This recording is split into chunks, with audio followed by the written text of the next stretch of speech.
Hello everybody, and welcome to a special episode to Let's Play Elvira 2, Jaws of Cerberus. This won't be really a gameplay video. As you can see, we are still in the library, and here some of the books have very important information for later, and I'm going to read the rest. So here won't be any gameplay. I don't know how long it will take. I will read not all of the books. The books I read last time, I won't read it again. So if you aren't interested, I will. You can skip it. But with more background information, it has some good information about enemies we will see later and such. But yeah, no real gameplay. I don't know how long it will take, so skip it if you don't like it, and I will mention some of the things later, I think. And maybe points at the beginning of the next video or at the most important books you will need to read. So let's read. Is something here? No. There. Creatures of Horror. From I to J. This is the second book in the series and includes much information on giant insects.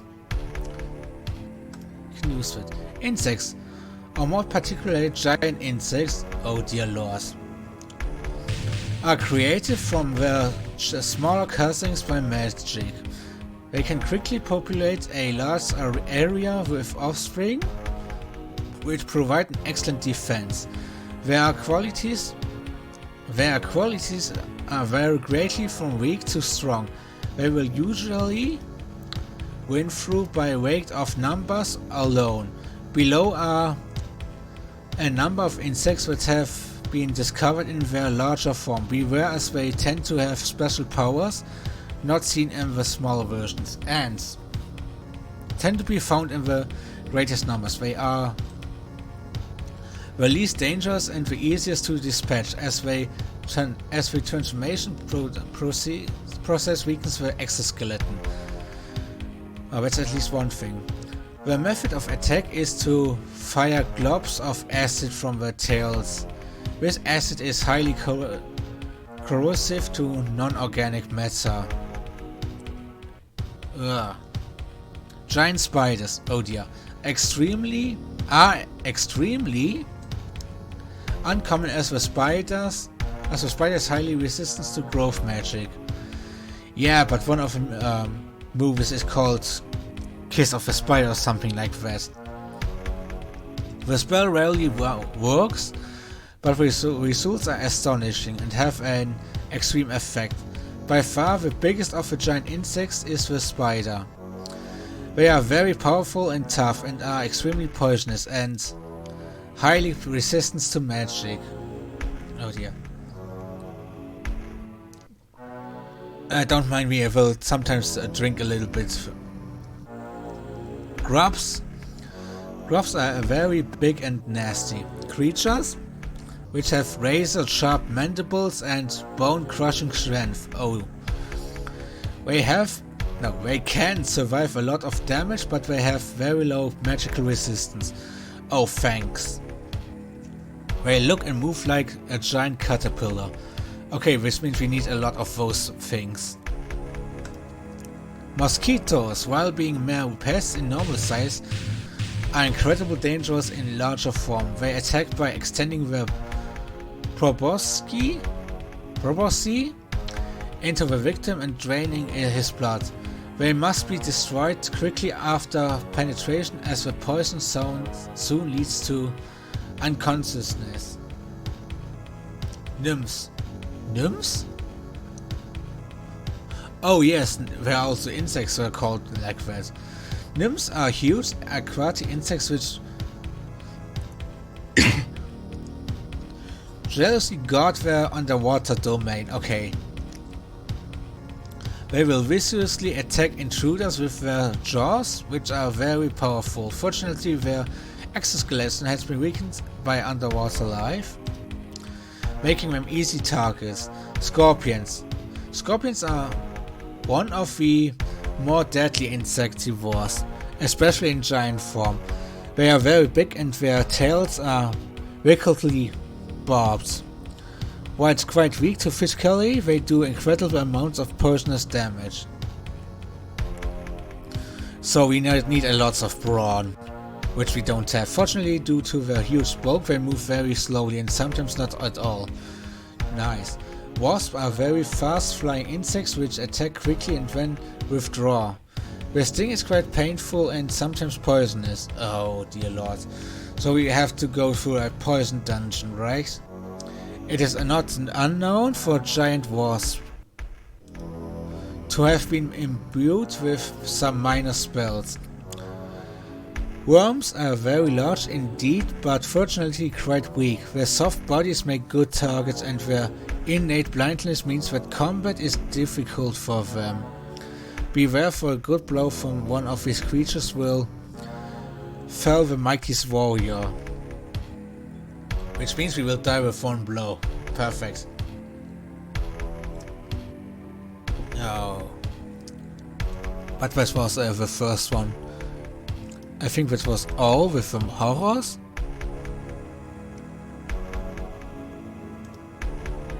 Oh, I was too fast, sorry. Creatures of Horrors M to Z. The last of the series well-thumbed, extremely thick books. Read this books after a glass of water.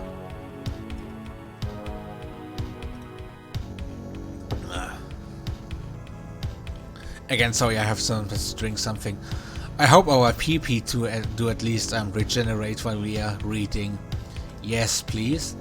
Mimics are mindless clones often used by spellcasters to impersonate another. However, under the magically created flesh is only a rotting corpse. Their strength and constitution depends on the power of the magic user that created them. It has been known for some mimics to be completely invincible to normal damage. Mimics cannot cast spells of any sorts and consequently have a high magical resistance. The most successful way to deal with them is to use magic to boost your physical self and attack normally. So we need the magic muscle spell for them. Necromancers are humans who are physically connected to the plane of spirits. If this power is developed from an early age by a powerful mage, then the child will become a necromancer, gifted in the magic of the undead. A fully trained necromancer can cast many spells as well as summon vast hordes of undead from beyond the grave.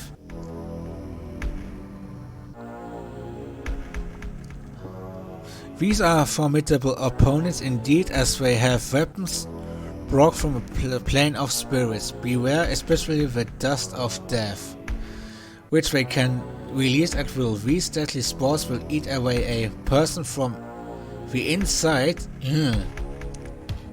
if inhaled, and they become a servant of the evil forever.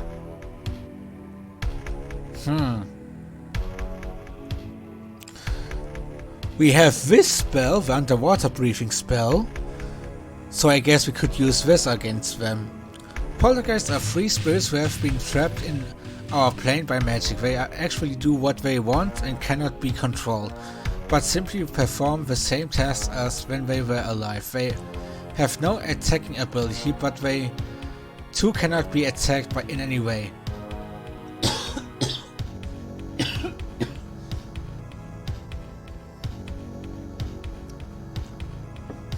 Shapeshifters are some of the more powerful non-demonoid creatures that one is likely to face.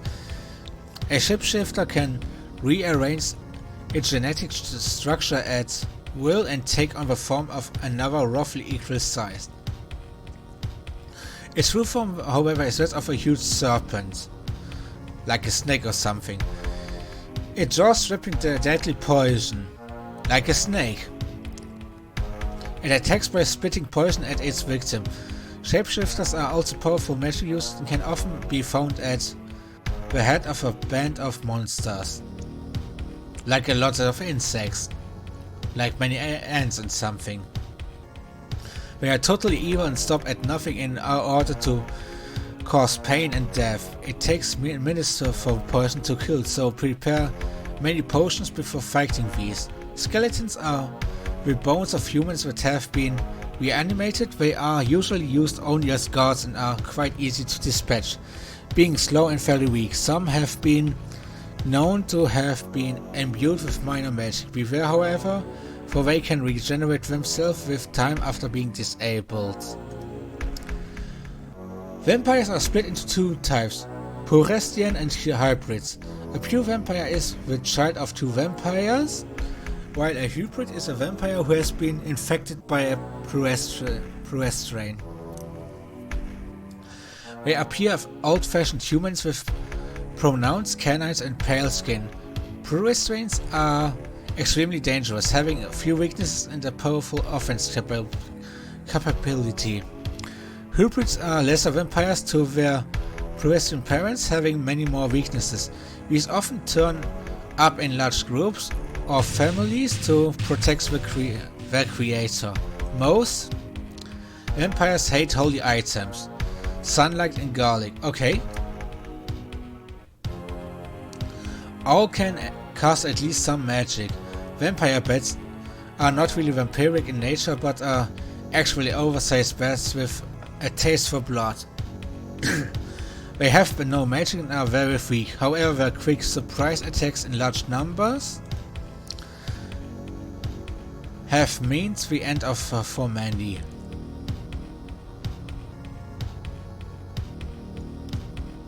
So to counter that one vampire who surprised me in the one chamber, we just need holy items. Okay, I guess we can manage that somehow. Wakes are powerful guardians that live in the bodies they had in lives. Oh, so the director of the last video was awaked. Okay, they have a freezing touch which can cause paralysis and extreme damage.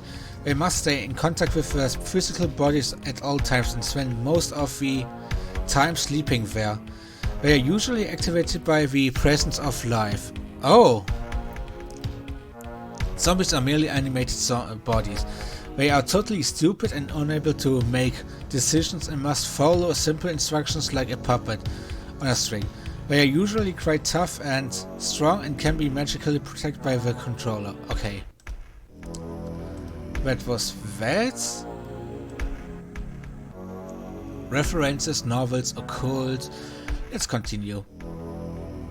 From bungee jumping to Leaded Likes, a thin reference book which tells which dangerous things people do for fun. Sorry. Oh, but it regenerates, they're very good. I'm just wondering, did our experience go up because of the reading? I hope so. The ancient art of leaded lightning is one not practiced much in these modern times. Rarely can be seen with steady hand and cast iron would required to perform this delicate craft. In fact, the last series leaded lighter resides in Fair Bristol, where he is found blobbing molds lead into a bit of glass. Bungee jumpers are slightly crazy people who enjoy the thrill of free falling towards solid concrete, only to be stopped by a rubber strip. Just before the impact, however, the world suspects that these jumpers are actually masochists who want to find out what it is like to be half an inch thick and 40 feet wide. Ha, it's funny actually. What do we have here? Nothing. Every Man's Poison Handbook. This book details many popular poisons of the 90s. Oh. This could be interesting. Sorry, I have to refill my glass. Man. Like I said, normally I don't talk that much or read that much, at least not out loud, so it's a little bit unusual for me.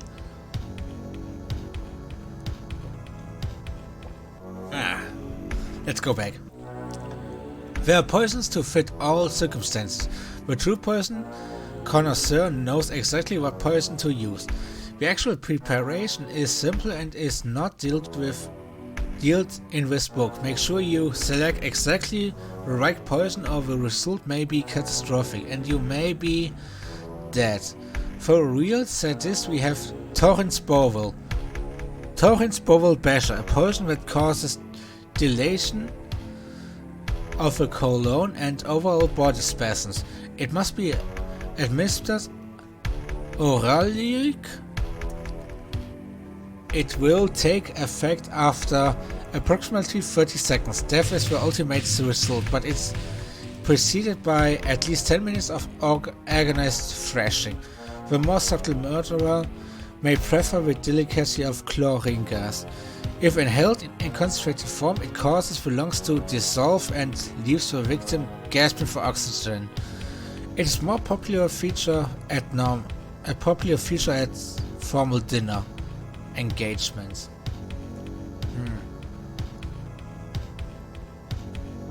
Oh, look at this. This next poison only works underwater and must be administered orally, called watery grave. This poison causes death within seconds of ingesting and is guaranteed to work or your money back. If you want to go back at someone but not kill them, then this is the poison for you. A strange mixture of Indian herbs in the right proportions will cause severe stomach upset and bowel disorders for at least one day. This poison is often called chicken Tindaloo. Violent hallucinations are the effects of a dose of this poison. Substance X. What is this? Substance X must be administered intravenously in order to function correctly. Many victims have been known to commit suicide while under the influence of this poison. Oh. All traces disappear after use. Oh, and now it's this again. Okay. A piece of paper falls out in the book as you pull it back on the shelf. Oh, that's... I didn't know. What is this? A list of chemicals. It's a chemical formula for a very strong poison. Aha. Oh, I forgot about this. Can I read it? But I have to remember it in the next part because that I didn't know it would happen. Okay, minimal gameplay. What is this? Read this book. Yes. Radio communication makes use of the fact that electromagnetic waves can be... wait, I want to read the title. Union Practical Science, a colorful book which tells little kiddies how modern technology works. My reading skill is awesome today. Let's read. Radio communication makes use of the fact that electromagnetic waves can carry electrical copies of sound. When the sounds have been transformed into oscillations of the same frequency, these electromagnetic waves are picked up by microphones and converted into electrical oscillations of the same frequencies. The signal is then passed through amplifiers to magnify it and finally using a magnetic coil. The electrical oscillations are converted to sound waves which we all can hear. Huh, there was a radio, maybe I have to pick it up.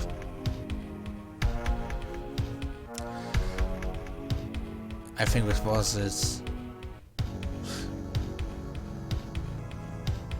No, I don't know why sometimes the titles don't show up. This book is an untitled autobiography by unknown author. Several pages have had bits underlined. Oh really? That's interesting. He knew all too well what they were, but never before had he been in such close contact with one.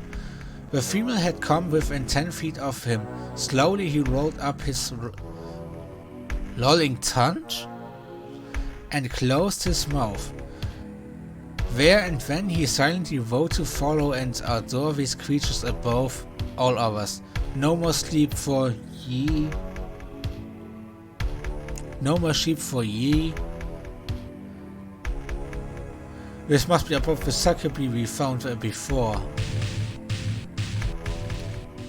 Oh, we got experience because of reading. Okay. Reading makes you smart. Here's nothing. Nothing. Nothing. Oh, cool.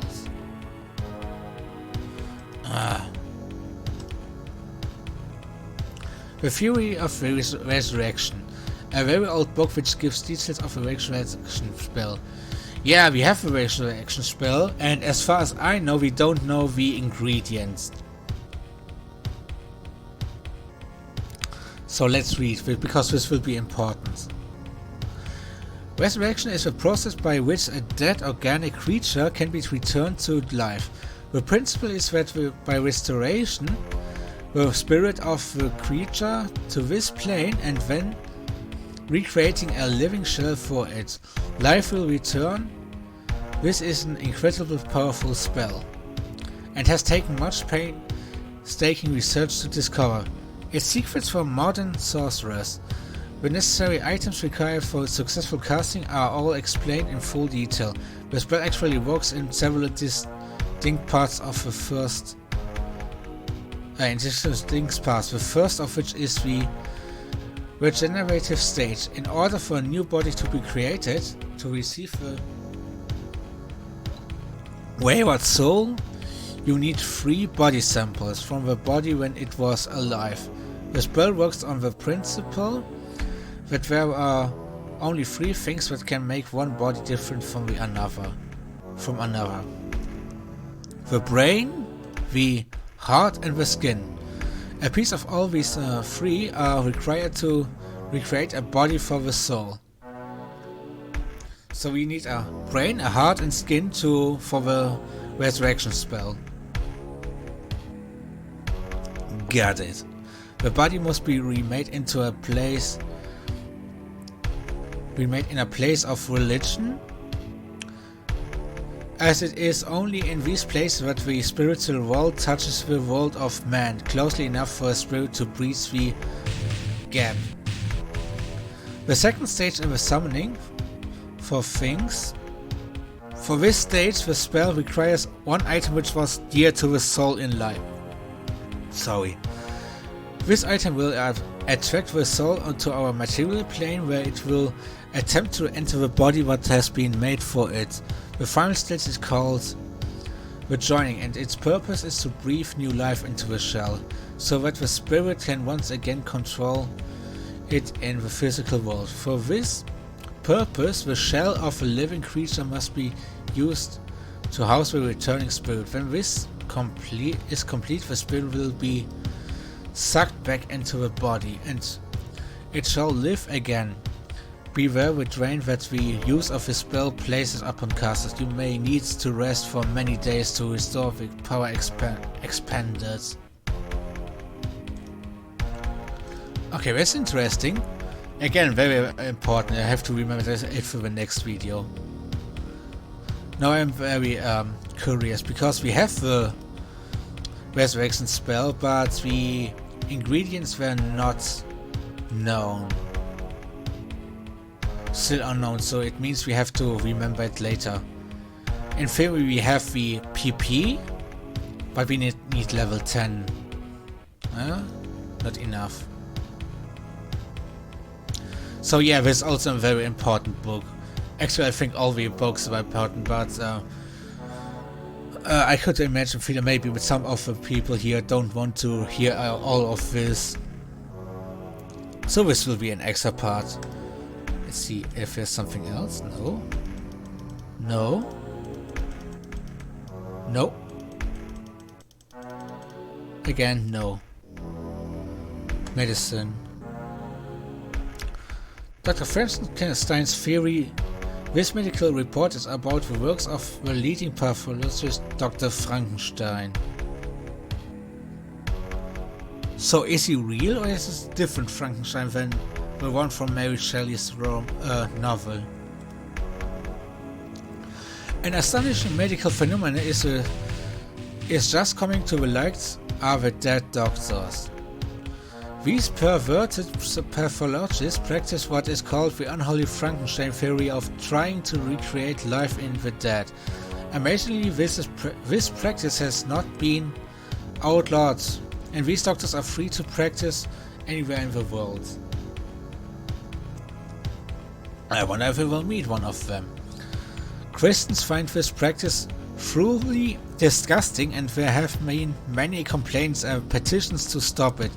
None have succeeded, however, and now people are starting to take more decisive action in the form of physical violence. Many labs throughout the country have been attacked and the equipment destroyed. One lab was burned to the floor and hundreds of crucifixes were carved into the rubble. One researcher had the cross burned into his forehead by a fanatic. But what exactly do they do at these laboratories? Many are concerned with cryogenic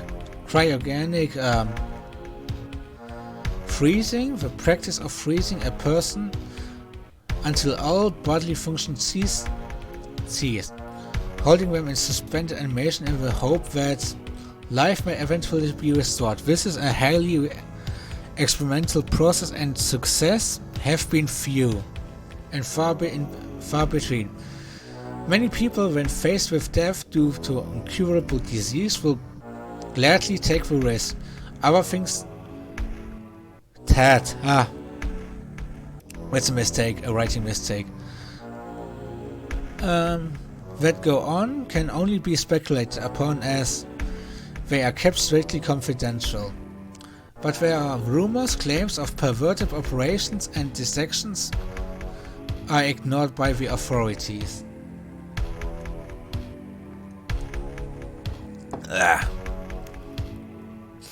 My throat. But maybe we'll strengthen it. I don't want to be a pussy about that. How long will it be before people take notice and do something? The theory itself concerns the work of a notorious Dr. Frankenstein, whose claims that the human body is merely soulless bag of chemicals shocked the world. Dr. Frankenstein, whose claims that the human body is merely a soulless bag of chemicals, shocked the world. According to his theory, we have no eternal soul, but merely an extremely complicated chemical cocktail that controls our activity. He also claims to have created life from death, which gave rise to many of the famous horror films concerning his great-grandfather's creation. So, in this universe, Frankenstein did exist, and is not merely a novel written by Mary Shelley. Maybe she documented it? Or made a novel based on Dr. Frankenstein of a real one? Who knows? Many scientists challenge this claim, calling it the mindless drivel of a lunatic, which remains to be seen. The world waits for the results of the research. Medicine. Natural Science, a book about chemistry of the world about us.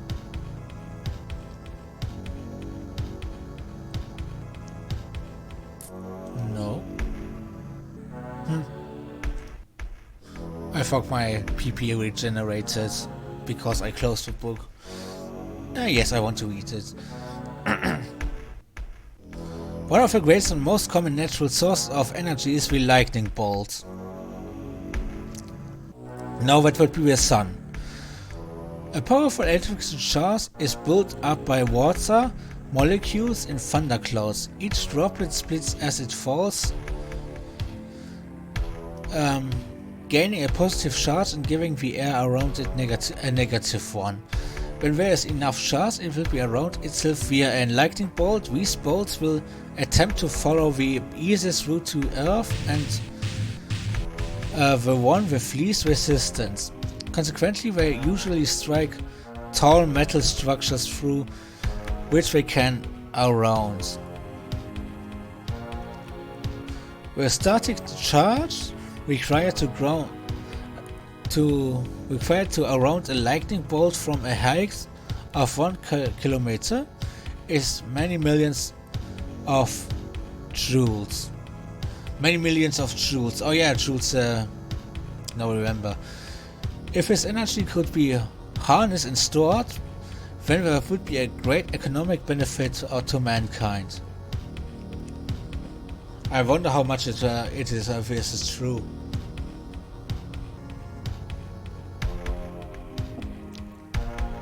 Unfortunately, it is impossible to predict when the lightning will strike next. It's also extremely dangerous as we can never know how much energy one bolt will hold. That's interesting, but I'm searching for something else.